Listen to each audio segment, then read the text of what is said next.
Ti reputi un leader? Secondo Marchionne, un vero leader alla fine è solo. Lui deve prendere le decisioni, soprattutto quelle difficili. Sei d'accordo con questa visione? Allora, ovviamente Marchionne stiamo parlando di una persona veramente notevole, sia come personaggio che come ruoli e sfide che ha dovuto affrontare e che ha rappresentato.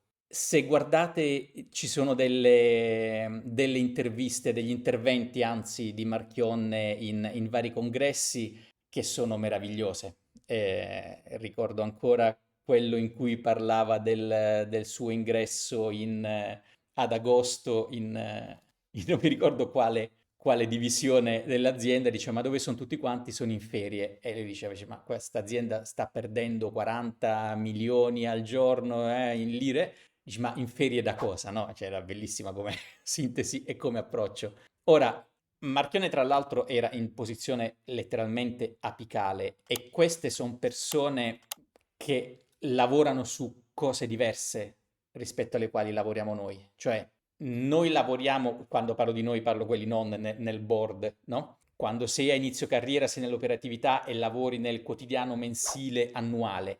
Quando sei più avanti nella carriera, lavori, diciamo, sul quinquennale, ipersemplifico, no? E quando sei in una fase un po' più senior, strategica, veramente devi ragionare su delle dinamiche, ti vengono messe davanti delle problematiche che tengono necessariamente conto di programmi pluriennali e tutto quanto. Quando parliamo di queste persone, il CEO della questa è gente che ha il cervello che, cioè, mentre noi risolviamo il budget e prepariamo i contratti quinquennali, questi stanno già disegnando come sarà l'azienda tra 20 anni. Non sono solo gli startuppari, i visionari, cioè questa è gente che pensa a come sarà neanche l'azienda, come sarà il business, quel tipo di business tra 20 anni. E quindi lì sicuramente c'è una componente di solitudine importante proprio perché a un certo punto devi veramente decidere in che direzione andare e ti viene ovviamente data l'autorità per farlo, e non è che tu ti alzi e decidi che. Il discorso della solitudine, allora, a mio avviso c'è molto il discorso della responsabilità. Difficilmente nelle grandi aziende, soprattutto, non considero le aziende, no, le aziende di famiglia, patronali, quelle piccoline, strutturate con dinamiche molto sull'individuo, difficilmente le soluzioni sono veramente decisioni che io decido che è questo, punto, perché più è strutturata l'azienda, più è grande, tanto più c'è un collaborare, interferire, intersecarsi di più divisioni, cioè io non è che all'interno di procurement posso, basta, questo è quello che io decido per i contratti, no, perché ho il business che mi deve chiedere o dire se quello va bene, c'è il mercato che mi deve rispondere in una certa maniera, c'è finance che mi deve dare la disponibilità, c'è strategy che mi deve dire dove dobbiamo andare, cioè è molto difficile che sia solo l'individuo, anche l'individuo a capo di una divisione importante che fa grandi trasformazioni, e io ho visto delle persone veramente in gamba affrontare una radicale trasformazione di divisioni grosse con migliaia di persone in giro per il mondo.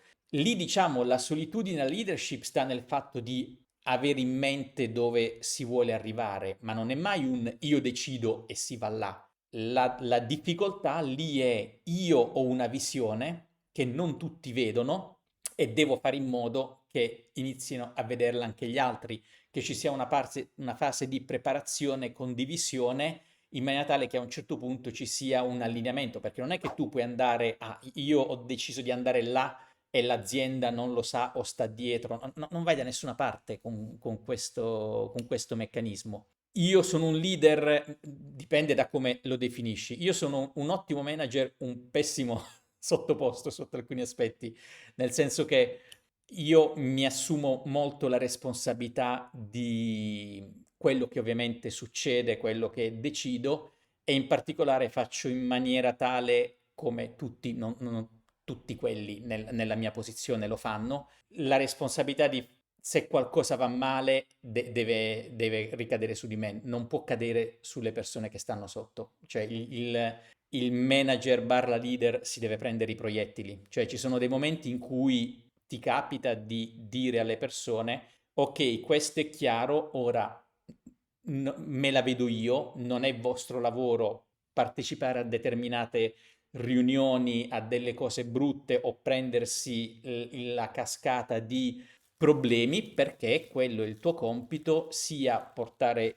bottom up i risultati e le cose che vanno bene, che prenderti nel caso le conseguenze delle cose che vanno male. Quella per me è la cosa fondamentale della leadership, i discorsi di quelli, no, che si rubano il merito di quello che è, no, quella è proprio una delle cose peggiori, purtroppo ancora presente, molto a che fare con la cultura dell'azienda, però è una delle cose su cui stare molto attenti. Per cui per me la leadership è, al di là del fatto, no, di ispirare, andare, secondo me è molto legata anche all'affidabilità, cioè la gente deve sapere che non racconti storie, che ci sei quando serve, che non ci sei quando non ci devi essere perché sennò diventi un bottleneck, ma soprattutto che quando c'è un problema ti prendi i proiettili per primo, perché è il tuo lavoro. Se stai più su c'è un motivo, no? E non è sempre il motivo divertente. Ok.